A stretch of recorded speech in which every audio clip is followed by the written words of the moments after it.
Bonjour et bienvenue à la série d'apprentissage Apprendre ensemble, refuge d'urgence et centre d'intervention en toxicomanie.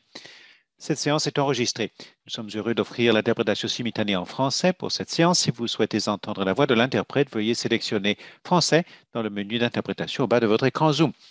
Si vous avez besoin de soutien tout en pendant ce webinaire, vous pouvez vous adresser à l'une de nos productrices dans la boîte de clavardage. Je m'appelle Lindsay Garrow et je suis heureuse de co-animer ce webinaire. Je voudrais commencer par reconnaître que nous nous réunissons sur un territoire habité par les peuples autochtones depuis la nuit des temps. En particulier, je reconnais que j'anime ce webinaire depuis Kingston, Ontario, le territoire traditionnel et non cédé des peuples Haudenosaunee et Anishinaabe. Nous reconnaissons et apprécions leur lien historique avec ce lieu et la possibilité de nous réunir aujourd'hui, ici. Chez Excellence en Santé Canada, nous poursuivons notre parcours d'apprentissage et notre engagement envers le soutien de l'amélioration avec et pour toutes les personnes au Canada. Excellence en Santé Canada est un organisme qui se consacre à améliorer les soins de santé avec et pour tout le monde au Canada. Nous croyons qu'avec l'apport de tous et en nous fondant sur les données probantes, nous pouvons parvenir aux meilleurs soins de santé au monde. ESC est un organisme indépendant à but non lucratif, financé essentiellement par Santé Canada. Ce programme est proposé en partenariat avec le Centre canadien sur les dépendances et l'usage des substances et le BC Patient Safety and Quality Council. Nous sommes très heureux que vous ayez pu prendre le temps de participer à cette discussion très importante. Nous espérons que les interventions que vous entendrez aujourd'hui vous seront utiles à votre travail. Mais avant de commencer, je vais donner la parole à mon co-animateur Ryan McCarthy pour présenter notre conférencière. Bonjour, je m'appelle Ryan McCarthy, je suis directeur mobilisation des connaissances au Centre canadien sur les dépendances et l'usage de substances à Ottawa. Nous reconnaissons avec respect que les bureaux du CCDUS se trouvent sur le territoire traditionnel et non cédé des peuples Algonquin-Anishinaabe. La nation Anishinaabe-Algonquine est présente sur ce territoire depuis la nuit des temps. Nous sommes heureux d'avoir la possibilité de nous y trouver aujourd'hui. À présent, je voudrais présenter notre conférencière. Laura Lennox est responsable de l'amélioration en matière de santé à la collaboration de recherche appliquée de Nord-Ouest de Londres au département de santé primaire et de santé publique à Imperial College London. Elle est chercheuse en santé appliquée, possède une expertise dans la science de la mise en œuvre et l'amélioration de la qualité. Son œuvre vise à améliorer les résultats pour les patients et le public en améliorant la qualité, la prestation et l'efficacité des services de santé et de soins, en accroissant la durabilité des systèmes de soins. Avant d'entrer au Imperial College en 2001, elle a été infirmière autorisée en Ontario. Elle est titulaire d'une maîtrise en santé publique de la London School of Hygiene and Tropical Medicine en 2010 et d'un doctorat décerné par le département de médecine de Imperial College en 2019. Ses recherches actuelles portent sur la compréhension de la mise en œuvre, de la pérennité et de la diffusion dans les systèmes complexes fondés sur les données probantes. Merci beaucoup, Ryan. Merci pour cette très aimable présentation et merci de m'avoir invité à prendre la parole aujourd'hui. Je m'appelle Laura. Je suis actuellement responsable de la science de l'amélioration et de l'amélioration de la santé à la collaboration de recherche appliquée ou ARC en anglais. Nous visons à financer et soutenir la mise en œuvre de tout programme pouvant servir à soutenir la santé et le bien-être de nos communautés, de nos populations dans le nord-ouest de Londres. Il s'agit d'une population urbaine mixte dans le nord-ouest de Londres, mais nous voulons nous assurer de pérenniser les résultats positifs que nous avons au-delà du financement. Alors, je voudrais évoquer avec vous aujourd'hui certaines des leçons que nous avons tirées de la pérennisation du changement. Nous avons travaillé au sein de nos programmes en vue de comprendre notre expérience en matière de pérennisation, mais nous avons réalisé des recherches spécifiques en vue de partager nos leçons quant à l'allure que prend la pérennisation et quant au soutien que l'on peut y apporter. Je vais vous présenter quelques-uns de ces exemples aujourd'hui.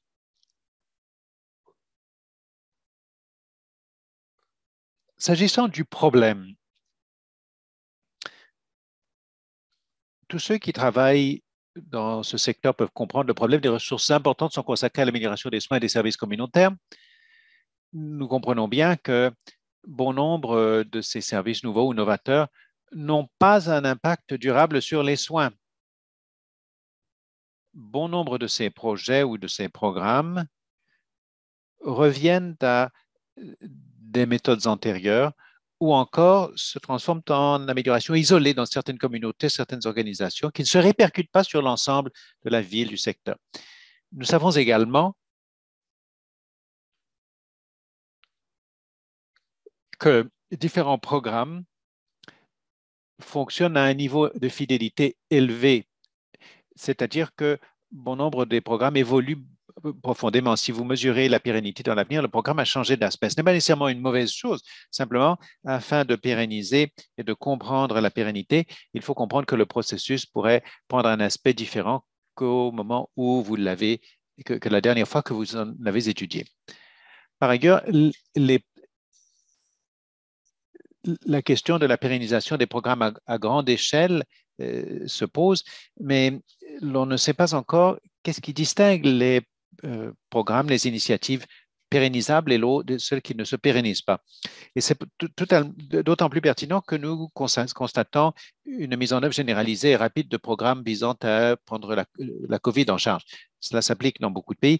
Nous assistons à une mise en œuvre rapide, mais l'on perçoit qu'un bon nombre de ces avantages seront perdus, seront dissipés dans l'avenir si nous ne pouvons pas les intégrer et les maintenir dans le cadre de mécanismes de financement.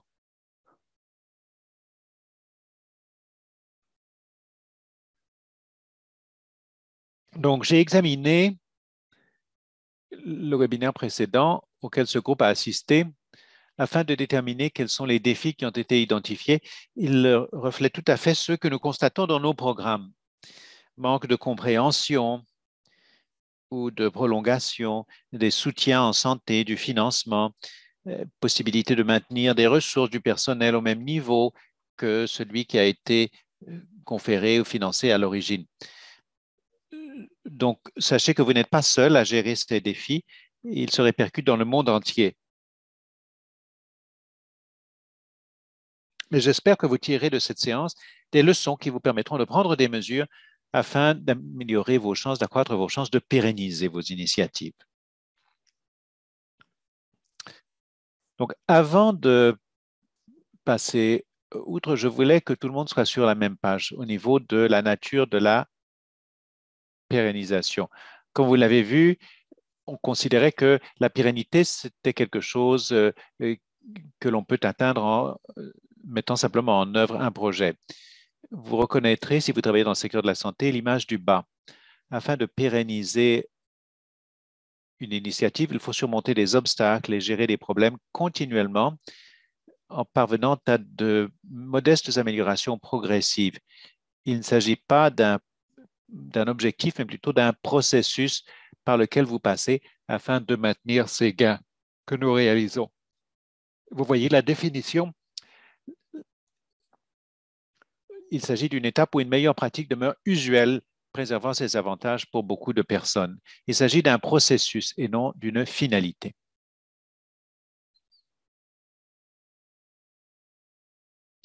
Une autre façon de considérer la pérennité consiste à considérer ce que vous mesureriez. Qu'est-ce qui va durer au-delà de votre projet, de votre programme? Qu'est-ce que vous voudriez voir une fois que votre programme est entièrement intégré dans un service? La pérennité se décline en de nombreuses mesures. J'en ai énuméré 8 des plus courantes. Tout d'abord, la prolongation des avantages. Les résultats ou les avantages pour les patients, le personnel et les parties prenantes sont soutenus. Ça, c'est le plus important. Ce que l'on mesure communément, toutefois, c'est la prolongation des activités. Est-ce que la prestation continue de la même façon? Est-ce que les séances de formation, les dépliants, telle ou telle technique nouvelle, est-ce que cela continue? Les autres mesures sont moins souvent associées avec la pérennité, mais elles nous donnent un aperçu sur la difficulté qu'il y a à y parvenir parce que vous êtes certainement en train d'entretenir toutes sortes d'autres éléments en même temps. Par exemple, maintenir des relations, des partenariats ou des réseaux formés pour pérenniser vos résultats, il va naturellement falloir maintenir vos réseaux, travailler avec des groupes au sein de votre organisation et maintenir des partenariats, ce qui prend beaucoup de temps, de ressources, d'énergie pour l'équipe. Il faut également songer à la pérennisation des procédures et des politiques. Comment allez-vous maintenir les nouvelles procédures? Vous avez utilisé votre projet pour changer les procédures organisationnelles et les politiques. Comment est-ce que cela changera ou restera, demeurera une fois que le projet ne sera plus considéré comme étant une innovation, mais qui sera intégré dans un service? Il y a beaucoup de travail au sujet de la sensibilisation. Si vous envisagez de pérenniser un programme, il faut vraiment que vous songiez à la manière dont les gens continuent à travailler sur un problème donné et le fait que cela pourrait être systématiquement fourni. Donc, il s'agit donc entretenir cette sensibilisation, c'est une tâche en soi. Ensuite, les compétences et le savoir-faire pour prolonger les activités ou les interventions ou les programmes. Il faut former le personnel, les parties prenantes, les communautés pour utiliser le service ou pour en assurer la prestation. Si vous ne prévoyez pas prolonger l'acquisition des compétences, des capacités, cela va avoir un impact sur votre capacité à prolonger votre initiative dans l'avenir. Et puis, les deux derniers éléments sont quelque peu différents de la durabilité. L'importance de l'innovation et de l'adaptation dans la mesure de la responsabilité est bien plus reconnue car les services évoluent avec le temps. Donc, vous pourriez le pérenniser en y apportant des modifications qui permettent malgré tout de parvenir à des avantages pour la population fondés sur des données probantes. De nouvelles lignes directrices apparaissent chaque jour, de nouvelles façons d'assurer la prestation des services. Alors, chacun doit savoir exactement euh, comment il innove, quelles sont ses méthodes, ses modalités d'innovation. Et puis enfin, le recouvrement des coûts, la capacité de livrer financièrement un programme dans le cadre de l'enveloppe budgétaire spécifique et la question de savoir si vous pouvez continuer cela dans l'avenir. Donc, j'espère que cette liste de tous les éléments qui doivent être pérennisés vous aide à comprendre la complexité de la pérennité, bien sûr, mais aussi ce que vous pouvez cibler afin d'avoir le meilleur impact possible à long terme. Alors, je ne suis pas obligé de vous expliquer pourquoi la pérennité est importante, mais pour le réitérer, pour dispenser des soins sur un pied d'égalité, il faut être conscient de la nécessité de ne pas dispenser des services qui ont un impact disproportionné sur divers groupes. Il y a eu beaucoup de conclusions récentes, de constatations récentes, selon lesquelles, à cause de la pandémie, divers groupes sont affectés de manière disproportionnée et nous devons nous interdire d'accroître ces lacunes euh, en proposant certains services dans certains endroits particuliers, mais pas nécessairement dans d'autres. Il y a de nombreuses façons, donc, des ressources financières et autres, beaucoup d'efforts au niveau du personnel, euh, de différentes organisations qui consacrent beaucoup de ressources humaines au sein des programmes. Donc, il faut ne pas faire perdre le temps, ne pas gaspiller ce temps. Ensuite, il y a le déclin du soutien. Ceci est relié à la fatigue, à la lassitude. On le voit beaucoup depuis quelques mois. Le déclin du soutien, le manque d'enthousiasme à, à l'égard de la prolongation de la mise en œuvre de nouveaux programmes parce que les gens s'épuisent. Alors donc, nous savons à présent que si vous faites participer des groupes, des parties prenantes à plusieurs programmes, sans qu'ils présentent un impact à long terme, ils seront moins enclins à vouloir participer aux initiatives futures. Et enfin, au niveau éthique, la potentialité d'intégrer des programmes dans les activités d'où ils tirent leur financement, ou plutôt qui tirent d'elles le financement. Il s'agit de résultats au niveau de la santé des populations, par exemple, et si nous ne faisons que des essais sans nous déterminer comment ils peuvent assurer la prestation de manière réaliste, certains groupes se demandent si c'est une question éthique. Est-ce que c'est le travail des personnels dans les communautés locales de continuer à faire ce travail pour des gens qui veulent que ça soit mis en œuvre ou est-ce que ça devrait faire partie du plan initial? Donc, une question à laquelle il est loisible de réfléchir. Et puis, pourquoi est-il important de pérenniser les améliorations dans le contexte actuel? Nous avons vu beaucoup de mise en œuvre rapide et de changements rapides des services depuis 18 mois. Au début, il s'agissait d'éteindre l'incendie, de démarrer des services, de fournir les services qui étaient nécessaires dans une communauté.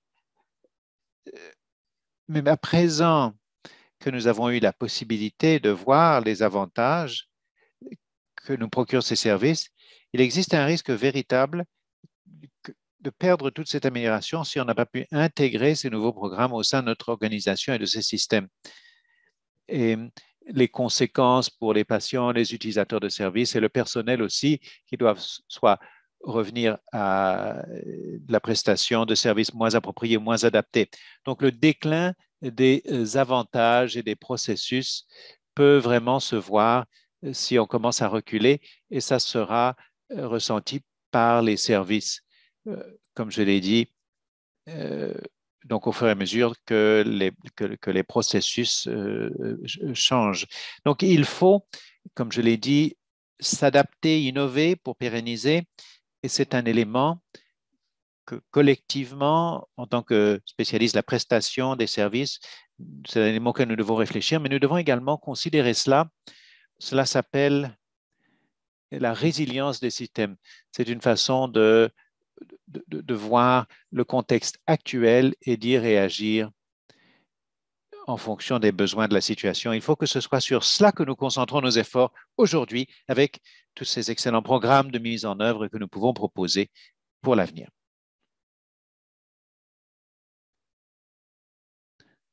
Alors, qu'est-ce que cela signifie pour vous si vous assurez la prestation de soins, la prestation de programmes visant à procurer des avantages aux communautés au plan de la santé, du bien-être des populations? Ça veut dire que le personnel a dû apprendre à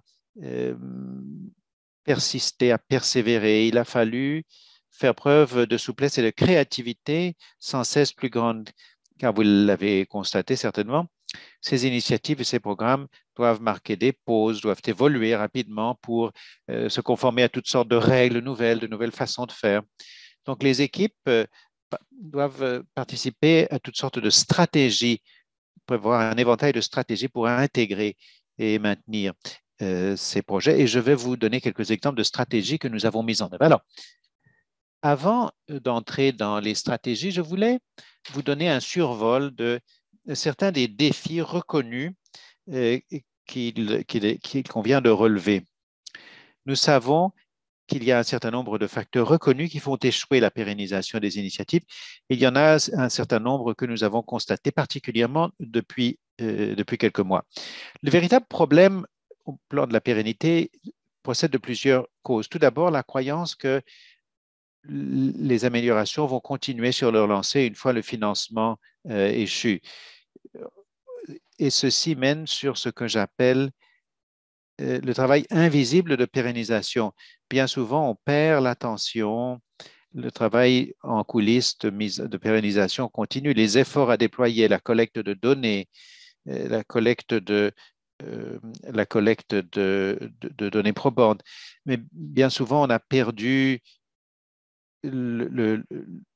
la notoriété, l'attention. Ensuite, les priorités concurrentielles. C'est parce que nous devons gérer tellement de changements dans les stratégies, les systèmes. Il y a des innovations qui sont constamment mises en œuvre, qui irriguent constamment le système. Et cela complique le processus d'adhésion de la part des gestionnaires, des dirigeants, tous ceux qui peuvent soutenir le travail, ce qui fait en sorte que le travail ne peut être pérennisé faute de pouvoir emboîter le pas des stratégies. Troisième raison, le fait qu'il y a un effet de mode. La pérennité, c'est la pérennisation, c'est la partie difficile de la mise en œuvre. On n'en tire plus aucune gloire et après l'intérêt initial, le fait de maintenir ce momentum, cet intérêt auprès des parties prenantes est extrêmement difficile et représente en soi une tâche à plein temps. Et puis enfin, les changements dans le personnel et les parties prenantes, la perte de soutien, perte de personnel pour les programmes communautaires, les initiatives en soins de santé, cela entrave la durabilité, la pérennisation. S'adapter à un nouveau leadership, ça prend beaucoup de temps. Il y a beaucoup de roulement des dirigeants dans nos projets. Et ceci signifie également que vous êtes constamment en train de faire valoir les arguments en faveur de votre initiative, continuer en train de former le personnel. Ce sont des problèmes compliqués qui semblent se poser à tout le monde dans la même mesure. Alors, donc, comment gérer la pérennité? Nous avons un certain nombre d'aperçus sur la manière dont la pérennité peut être gérée et soutenue. Tout d'abord, il faut prendre le temps, j'espère que cette séance vous le permettra, prendre du recul et commencer à songer à la vue d'ensemble, à l'objectif du programme, au résultat qu'il permet avec réalisme d'obtenir à long terme. Dans l'idéal, il s'agit de songer donc au succès à long terme dès que possible, aussi précocement que possible, ce qui vous permet de créer un cadre, de jeter les bases qui vous permettront d'assurer que vous intégrez votre travail dans un système, afin qu'il ne s'agit pas d'un projet autarcique qui ne peut être pérennisé sans l'apport de personnes ou de groupes bien précis. Troisième moyen, songez aux facteurs reliés à la durabilité, à la pérennité. Et nous pouvons également mettre en œuvre des stratégies clés au niveau de la mobilisation, de l'intégration et de l'adaptation. Alors, j'allais vous donner un survol des fondements de la pérennité.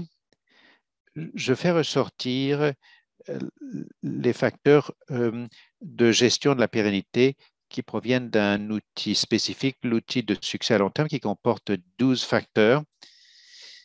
Et à long terme, donc dans les 3 domaines, pratique, milieu et personne. Cela va vous aider à jeter les bases de la pérennité.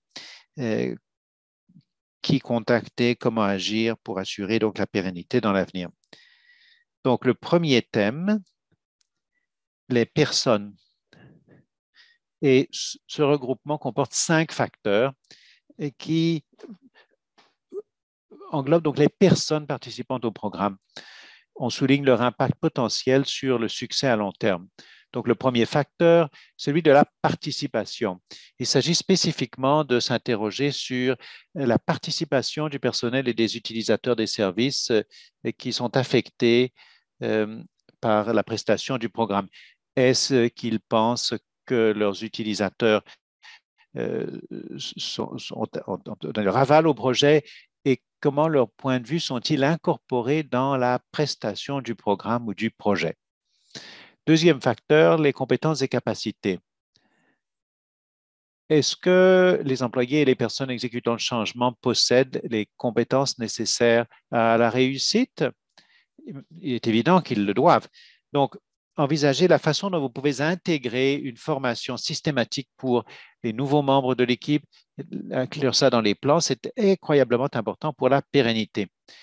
Le leadership à présent, il faut avoir un leadership solide en place qui soit abordable, qui soit disponible, capable d'obtenir l'appui des gens.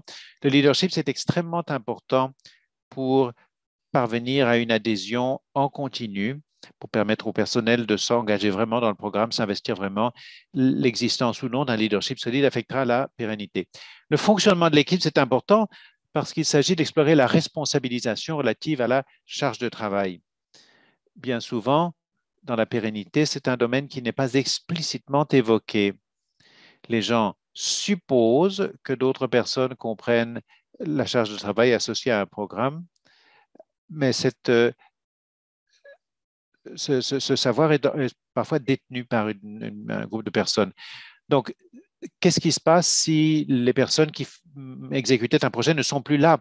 Si vous ne pouvez pas disposer d'une équipe qui a une compréhension pleine et entière des responsabilités, votre pérennité est également compromise. Et puis enfin, l'engagement général envers l'amélioration. Est-ce que vous personnellement ou les personnes en général, les organisations, sont engagés envers ce programme? Est-ce que vous estimez que c'est quelque chose qui doit être mis en œuvre et qu'est-ce que vous y croyez? Est-ce qu'il y a un but commun? Parce que si les gens peuvent certes adhérer à une idée, il est beaucoup plus facile de bénéficier d'un soutien en continu. Il faut que chacun ait une idée de ce que le programme peut réaliser, qui puisse être communiqué et qui puisse être utilisé pour susciter une mobilisation continue et rehausser la sensibilisation. Le deuxième domaine de facteurs de pérennisation porte sur les pratiques. Les pratiques comportent quatre facteurs de pérennité qui influencent donc de nombreuses ressources, de nombreux systèmes, de nombreux processus à l'appui des programmes. Les facteurs portent sur toutes les ressources plutôt disponibles et se concentrent sur l'amélioration pour les programmes qui peuvent être observés au fil du temps. Donc, le premier facteur porte sur la mesure et la compréhension de l'adaptation aux processus locaux et aux besoins émergents. Il existe beaucoup de données probantes qui montrent que si un programme n'est pas adapté au contexte local, il est très peu probable que ce programme sera pérennisé. Donc, comprendre comment vous apportez des changements, c'est presque aussi important de commencer à les mettre en œuvre pour commencer.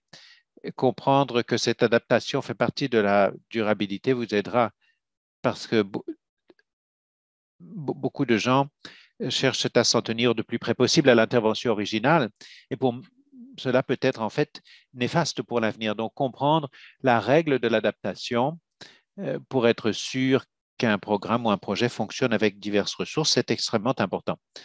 Deuxième facteur, les progrès, suivi des progrès pour obtenir une rétroaction et favoriser l'apprentissage. Est-ce que vous avez des programmes, des systèmes en place pour surveiller l'initiative au fil du temps? Euh, comment cela peut-il être communiqué au personnel, aux parties prenantes? Ce qui est directement relié aux données probantes sur les avantages et les inconvénients.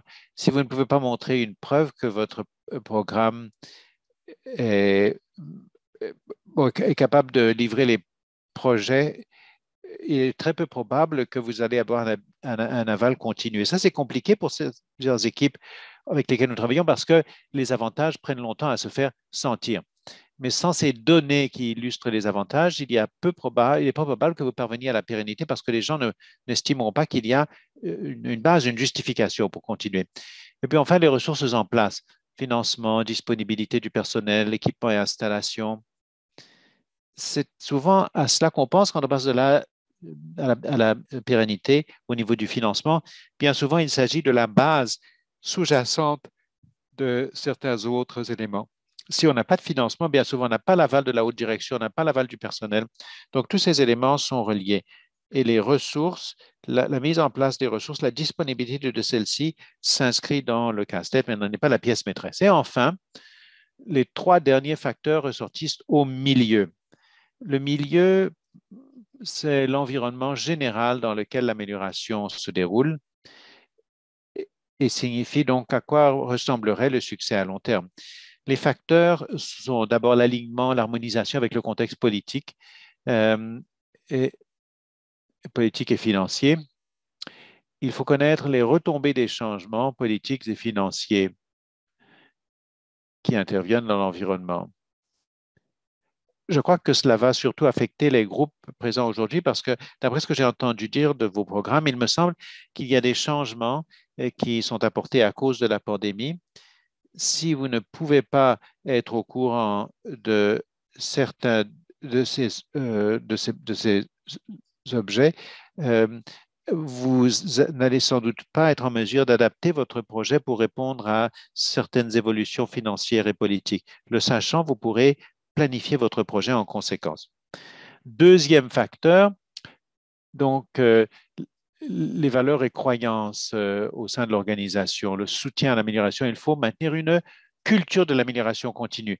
Est-ce que les membres de l'organisation se sentent autorisés à participer à des programmes?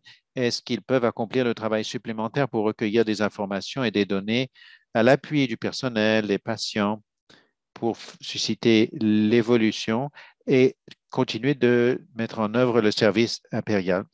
Et puis enfin, c'est la question des priorités et statistiques. Il faut que cela soit aligné sur vos programmes, sur les stratégies organisationnelles.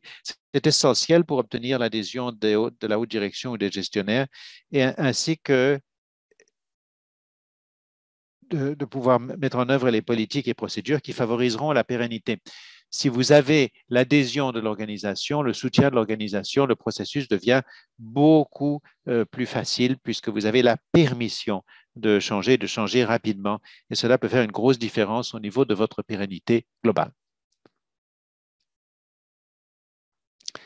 Donc, voici les 12 facteurs de pérennité. Je sais que ça fait beaucoup d'informations, mais cela montre le nombre d'éléments qui doivent être pris en compte quand on songe à la pérennité.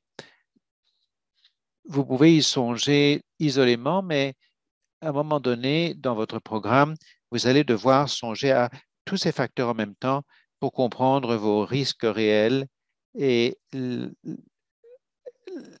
vous voudriez peut-être avoir des discussions avec les membres de votre équipe parce que ce qui est évident, d'après le travail que nous avons fait, c'est que personne n'avait toutes les réponses. Elle ne connaîtrait le fait d'avoir la perspective d'une équipe plus générale, surtout au niveau de la durabilité.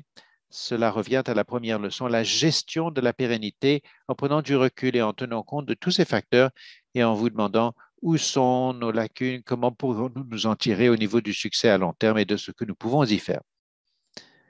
Ce qui m'amène à la partie suivante qui évoque les stratégies globales pour améliorer la rentabilité. La plus grande partie du travail actuel dans ce domaine porte sur les explications qui font que tel projet est pérennisé ou tel projet n'est pas pérennisé. Donc, nous avons étudié un certain nombre de nos équipes sur une période de 2 ans pour déterminer ce qu'on peut faire pour pérenniser, quels sont les défis qui ont dû être relevés, quelles sont les actions qui ont été prises euh, pour mener à bien la pérennité. Voici quelques conclusions qui, je l'espère, seront appropriées et trouveront un écho chez vous, tirées d'une étude réalisée auprès de certains de nos cas. Alors, s'agissant des défis de pérennité, j'y ai fait allusion, mais je voulais réinforcer le fait que les projets, les programmes comportent des éléments de stabilité. Sur tous les programmes avec lesquels nous avons travaillé, où il y a un roulement du personnel, surtout du personnel infirmier, médical, mais aussi des bénévoles dans les milieux communautaires, pendant la pandémie, il y a eu beaucoup de programmes qui ont éprouvé beaucoup de difficultés à recruter des bénévoles et à entretenir, à réaliser de l'entretien parce que le personnel et les bénévoles partout s'épuisent, tous sont soumis à forte pression. Donc, le roulement du personnel ou la stabilité de manœuvre crée des problèmes de durabilité car il entrave les transferts et la continuité au fur et à mesure que le personnel s'en va, ce qui comprenait ce que l'on appelle la mémoire de l'initiative, la compréhension de la nature du projet à l'origine. Une fois que cette mémoire s'en va avec une personne qui quitte l'organisation, l'initiative est compromise. Le personnel, avec beaucoup d'expérience, est perdu, a disparu, ce qui compromet vraiment la capacité d'avoir cet apprentissage. Et ceci exige que les équipes non seulement prévoient une formation supplémentaire, mais il faut constamment rétablir des relations avec les parties prenantes, ce qui représente beaucoup de travail. Deuxième défi, l'échéancier de l'amélioration, les changements d'échéancier, c'est-à-dire que produire des données probantes sur les avantages pendant une période financée pour un projet, c'est un défi partagé pour toutes nos équipes.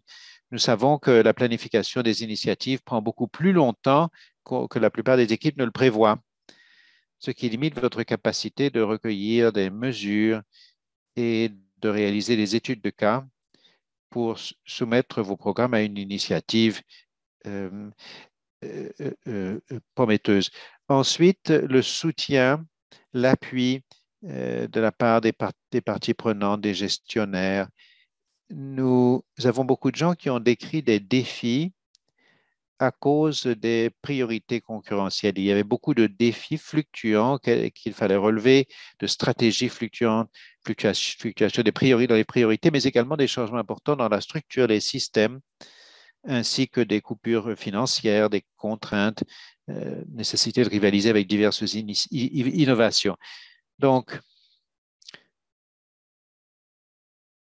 tout a toujours été compliqué dans ce secteur, mais la complexité s'est encore accrue depuis un an avec toutes, toutes ces perturbations atmosphériques et conjoncturelles.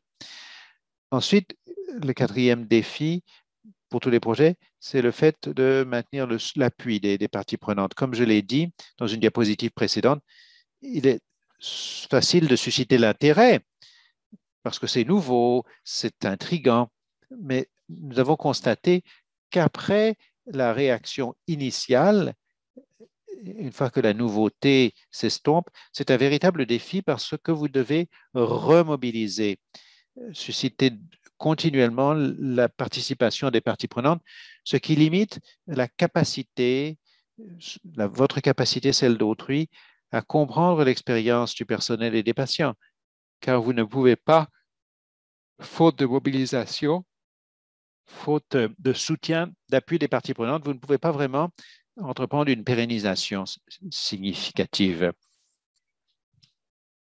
Les avantages de certains des projets sont tributaires de l'appui des parties prenantes. Puis enfin, le problème de la capacité pour l'amélioration et la mise en œuvre. Nous avons constaté que beaucoup de gens entreprennent des projets d'amélioration en sus de leurs fonctions habituelles, ce qui entraîne le, le fait que beaucoup de projets comptent sur des personnes clés.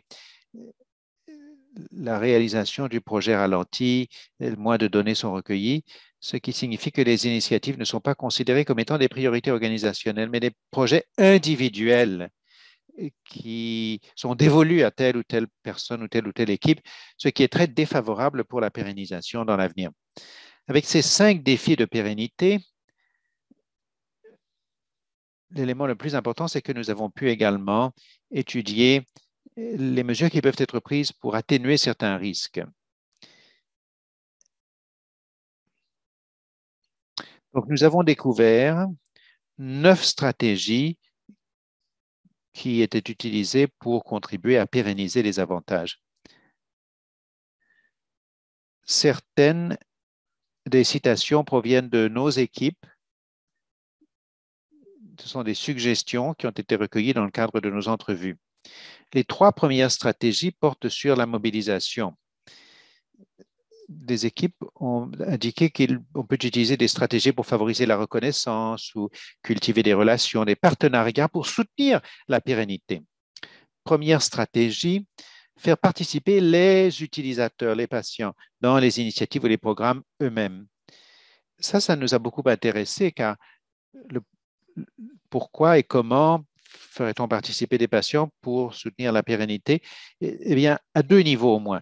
Tout d'abord, la capacité de jouer le rôle de catalyseur de changement qui les amène à jouer un rôle d'impulsion pour le projet. Cela crée un appel d'air, si vous voulez, et qui inspire l'action de la part de l'équipe. Les patients ont fourni donc les récits racinés dans le réel qui donnaient le courage de continuer. Deuxième rôle des patients dans la pérennité consistait à participer à la conception de produits clés, de résultats clés. Par exemple, la coproduction d'éléments comme des produits. Il y avait un exemple des dossiers de santé détenus par les patients. Ça a été vraiment alimenté par les apports des patients et nous avons constaté que cela a accru la facilité d'utilisation et l'attractivité pour les autres utilisateurs, ce qui a entraîné une augmentation de la demande du service, de l'attractivité. Alors, troisième stratégie de mobilisation, instaurer une collaboration et des réseaux. Nous savons que maintenir la sensibilisation, c'est important. Donc, les utilisateurs, les patients ont joué un rôle intégral. Ils se sont transformés en champions du programme et ceci est devenu très, très important pour la pérennisation de bon nombre des programmes. Deuxième stratégie de mobilisation, solliciter la participation des hauts dirigeants. Toutes les équipes doivent faire participer les hauts dirigeants pour assurer la pérennisation, et ce, en raison de la capacité des hauts dirigeants à défendre les intérêts de l'initiative et à accroître l'engagement de la part des membres du personnel. Les équipes ont vraiment stratégiquement ciblé des hauts dirigeants à différents événements, différentes réunions, en préparant des présentations spécifiques pour montrer comment l'initiative elle-même pouvait soutenir les priorités de l'organisation. Des mesures comme celle-ci ont permis à l'équipe de maintenir un soutien pour le projet et de continuer d'obtenir un engagement en continu du personnel. Et puis enfin, la collaboration interprofessionnelle. Donc avec les réseaux, avec des groupes du personnel, c'est un élément important pour pérenniser les initiatives car elle a fait en sorte que les personnels participent à différentes approches de mise en œuvre des interventions de manière à obtenir les résultats voulus. Le fait de disposer d'un mécanisme de mobilisation de groupes du personnel ou de membres individuels du personnel dans la prestation, c'était très important. Les équipes ont créé des réunions de réseau, participé à des forums pour faire connaître le programme, tirer parti de leurs contacts. Il y a eu des personnes qui ont, par exemple, mis au point des demandes de financement collaboratif pour développer un argumentaire en faveur d'un engagement plus vaste envers un thème particulier. Toutes ces actions, toutes ces collaborations, tout ce réseautage se sont transformés en réseau de participation continue du personnel et des parties prenantes, ce qui permettait également de renforcer le soutien des programmes. S'agissant des stratégies de pérennisation, les 4 stratégies suivantes portent sur l'intégration. Ces stratégies enrichissent l'intégration des initiatives au sein des systèmes et aident les participants non seulement à comprendre les progrès des initiatives, mais ont également joué un rôle clé pour la mise en œuvre et le maintien des programmes en continu. Tout d'abord, en intégrant et en planifiant la responsabilité, l'imputabilité. Nous savions qu'il était extrêmement important d'exposer la charge de travail des programmes. Et les membres du personnel nous ont dit très clairement qu'ils devaient s'assurer que chacun connaisse son rôle dans le programme et la pérennité de ce rôle. Ceci a été fait de plusieurs façons pour alimenter la planification du personnel, pour susciter l'adaptation avec certains des rôles clés de ce programme et pour modifier les descriptions de postes. Donc, les gens connaissaient leur rôle dans la prestation de ces programmes et c'était essentiel pour s'assurer qu'ils puissent attribuer des tâches et que les responsabilités qui étaient attribuées continueraient d'être accomplies dans l'avenir. Deuxième stratégie, l'impact sur la mémoire organisationnelle. Ce que j'entends par là, c'est trouver une façon d'intégrer les programmes dans les systèmes afin de soutenir les transitions pour le personnel. L'intégration se situe dans plusieurs niveaux, mais nous avons constaté, par exemple, l'intégration des processus de documentation dans les systèmes ou l'intégration dans les programmes de formation afin, par exemple, de systématiser la collecte de données et de rétroaction pour le programme. Toutes mesures d'intégration ont joué un rôle clé pour assurer qu'il existait une mémoire au-delà du savoir de personnes individuelles, ce qui est très important pour maintenir les groupes spécifiques du personnel. Et puis, troisième stratégie, un développement des capacités systématiques. C'est relié à l'intégration. Nous avons également constaté que pour faire en sorte que le personnel ait la capacité de réaliser le travail, les programmes devaient mettre en œuvre une forme ou une autre de formation continue. Ajout de renseignements relatifs au programme, aux présentations d'intégration des nouveaux employés, intégration dans les séances de formation régulière, Par exemple, si vous avez une présentation de diapositives ou d'autres explications du projet, cela vous permet de ne pas avoir à constamment recommencer la formation si le matériel est déjà produit. C'est une étape clé. Il faut intégrer cela dans les pratiques de routine, car cela augmente la motivation du personnel au niveau de la prestation. C'était donc quelque chose qu'ils savaient déjà faire, qu'ils connaissaient déjà, et cela permet à une équipe plus vaste de comprendre le besoin, la nécessité du programme. Et puis enfin, la mesure, intégrer la mesure et le suivi. La capacité de mettre en place des mesures et de suivre les progrès était une clé de la pérennité. Parce que si vous pouvez recueillir des mesures de processus et que vous pouvez montrer les changements que vous réalisez au service, vous pouvez créer un argumentaire en faveur de la prolongation. Alors, l'impact plus général, par exemple les bien-être, les résultats au niveau du bien-être, ce sont des données qui sont plus difficiles à recueillir, mais les données relatives au processus sont plus faciles à recueillir. Par exemple, combien de personnes ont recueilli l'information, combien de personnes ont accédé à un service, combien d'interventions y a-t-il eu dans tel ou tel domaine. Ceci permettrait de diffuser des données auprès, disons, des bailleurs de fonds, ou même si nous, par exemple, vous pouvez dire, même si nous n'avons pas pu montrer que nous réduisons l'isolement social ou que nous augmentons le bien-être mental, nous pouvons dire que nous pouvons contacter X nombre de membres de l'équipe et qui bénéficient de ce service. L'utilisation d'énoncés clés et d'études de cas pour montrer l'impact, c'est très, très éloquent. Et enfin, les deux dernières stratégies portent sur l'adaptation. Il s'agit de stratégies très pratiques qui visent à vous aider l'émergence des conditions. Tout d'abord, l'adaptation des initiatives en fonction du contexte. Comme je l'ai dit, si vous ne vous adaptez pas, il est peu probable que vous allez pérenniser votre initiative. Les programmes doivent comprendre, bien entendu, la nécessité potentielle en écoutant le personnel, en écoutant les limitations organisationnelles et bien entendu l'émergence. Alors, par exemple, on a vu des équipes qui réalisaient des améliorations itératives au document, au parcours de service, aux soins dispensés. Ces itérations sont importantes pour la pérennité car elles permettent à chaque programme d'être adapté au niveau des caractéristiques de l'organisation de l'environnement. Ces itérations, ces changements sont nécessaires pour la prestation des programmes car elles vous permettent de concevoir les programmes en répondant à la conjoncture. Les équipes sont ainsi en mesure d'élaborer des processus qui correspondent à leurs besoins.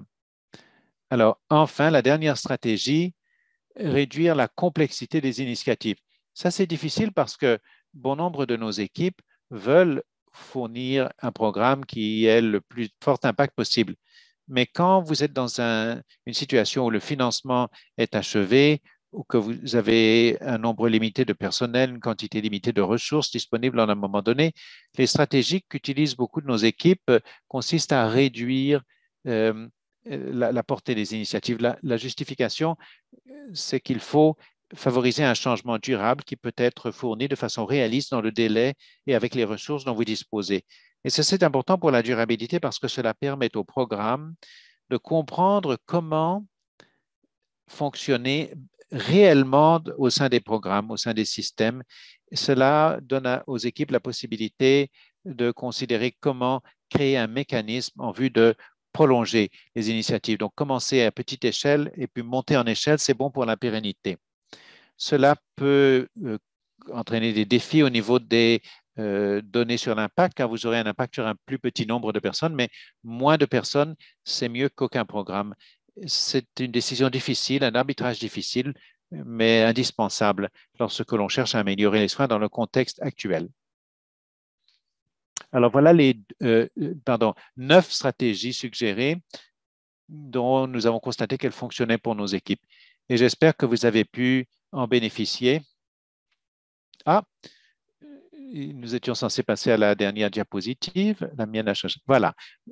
Donc ça, c'était les deux dernières initiatives, intégration et adaptation, et réduction de la complexité de l'initiative. Et donc voilà les deux voilà les initiatives qui vous permettent de comprendre donc l'élément contextuel. Donc, voici 9 suggestions de stratégies que nos programmes et nos projets ont utilisées. J'espère que certaines d'entre elles auront trouvé un écho chez vous quant aux mesures que vous pourriez envisager de prendre dans le cadre de vos propres programmes afin de les pérenniser. Je crois que nous avons un rapide sondage. Je serais très heureuse de recevoir des aperçus de votre groupe au niveau de la question de savoir à quoi ressemble la pérennité pour vous. Comme nous l'avons dit au début de la séance, la pérennité peut revêtir une allure très différente. Ce serait bien d'avoir vos avis sur ce que vous voudriez pérenniser dans l'avenir. Cela va vous aider à vous concentrer sur certaines des mesures que vous pourriez prendre. Donc, est-ce que pour vous, la pérennisation consiste à maintenir les résultats ou les avantages? Est-ce que vous voudriez vous concentrer sur la prestation du service et les activités du programme? Est-ce que vous allez devoir vous concentrer sur le développement et le maintien des relations, des partenariats, des réseaux, ou sur le maintien des procédures et des politiques, ou de l'attention de la prise de conscience? Ou est-ce que vous songez à plus d'innovation ou encore au recouvrement des coûts? Donc, nous allons jeter un coup d'œil à vos priorités, aux priorités de ce groupe.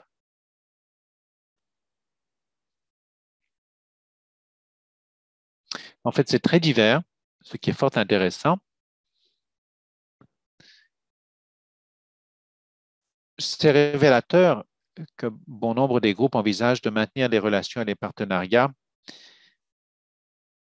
Je le vois ici parce que c'est un élément très important de la pérennité que l'on n'évoque pas tellement, bien souvent parce qu'on ne peut rien maintenir d'autre sans avoir des partenariats ou des réseaux.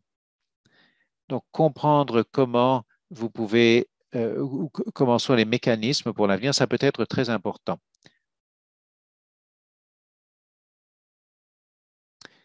Eh bien, je crois que nous pouvons passer à la prochaine diapositive, à moins que quelqu'un ne souhaite commenter les résultats. Très bien. Alors, pour résumer,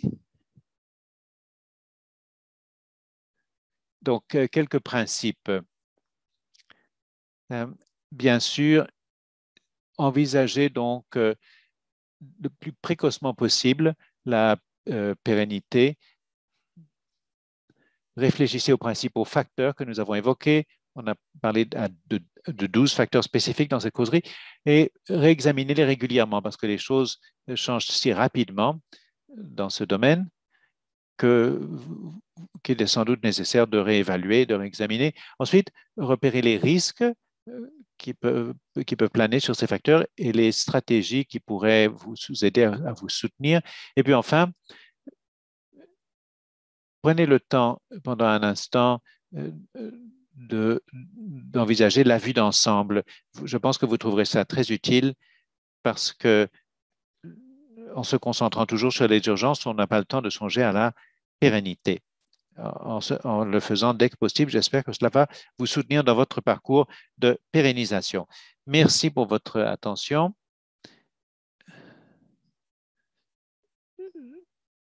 Je serai heureuse de répondre à vos sollicitations si vous souhaitez un suivi dans l'avenir. Merci, Laura. C'est une conversation qui est très importante et qui vient à point puisque nous nous trouvons donc à l'orée d'une année nouvelle. Ryan, il nous reste quelques minutes. Est-ce que vous voulez intervenir avec une question? Oui, merci beaucoup, Laura. C'était formidable et cela souligne l'importance d'avoir des conversations au sujet de la pérennité tout au long d'un projet.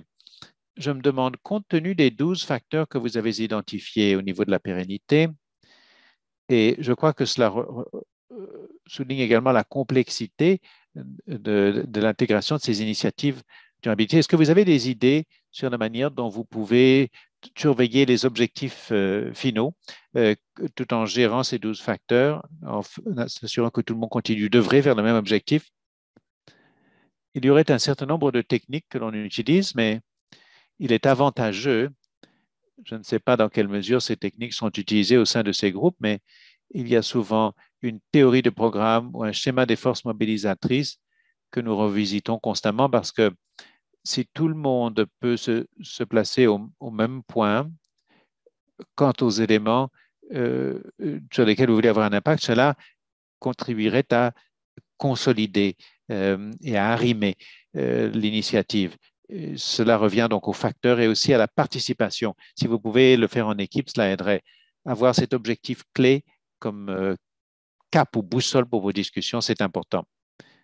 C'est une technique différente, mais la plupart des gens, je pense, ont un diagramme global du programme qui peut leur permettre de concentrer leurs efforts. Très bien, merci. Je remercie beaucoup Laura pour la discussion d'aujourd'hui. Comme elle l'a dit, elle est à votre disposition si vous avez une question spécifique au sujet de la durabilité. N'hésitez pas à la rejoindre directement par l'intermédiaire de notre équipe et vous pourrez profiter de son expertise. Aujourd'hui était notre dernier webinaire programmé dans la série Apprendre ensemble.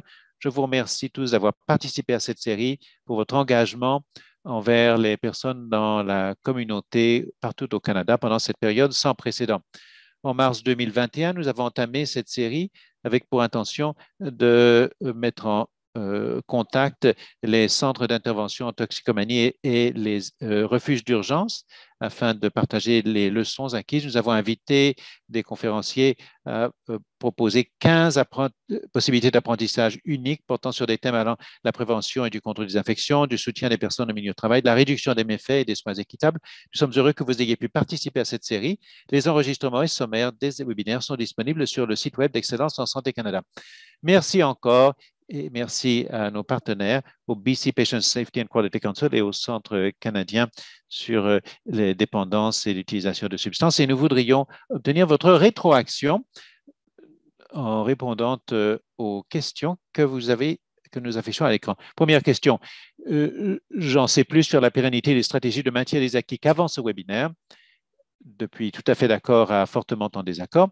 Deuxième question, dans l'ensemble, je suis satisfait de ma participation au webinaire de tout à fait d'accord à fortement en désaccord. Et enfin, troisième question, je pourrais appliquer ce que j'ai appris au cours de ce webinaire dans le contexte de mon travail, encore une fois, de tout à fait d'accord à fortement en désaccord. Cliquez soumettre au bas du questionnaire. Merci encore. Au revoir.